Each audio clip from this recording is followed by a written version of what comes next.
అధ్యక్ష, అసలు మన కుట్ర ఏంది అని అంటే ఆ దేవుని చల్లని దయతో అమరావతిని రాజధానిగా తీసేస్తే అక్కడున్న భూముల్ని ఎంచక్కా నొక్కేయొచ్చు. అమరావతి నుండి రైట్ తీసుకుని మన దందా కర్నూలు బార్డర్ వైపు మొదలెట్టి ఆ సరౌండింగ్స్ లో ఉన్న భూములన్నింటినీ కబ్జా చేసి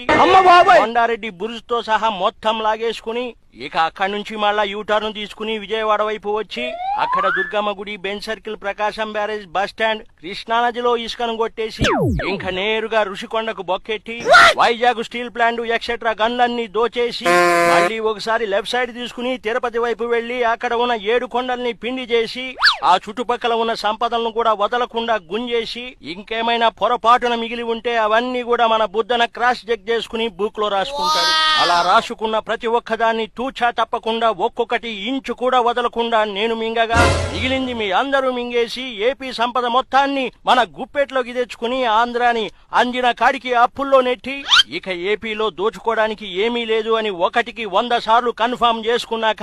మనందరం ఎవరికి కనిపించకుండా ఎంచక్క ఫ్లైట్ ఎక్కి పక్క దేశాలకు పారిపోదామనే ఈ 3 రాజధానుల కుట్ర ప్లాన్ చేశానని మీకు ఈ సందర్భంగా సవినీయంగా తెలియజేస్తా ఉన్నా అధ్యక్ష.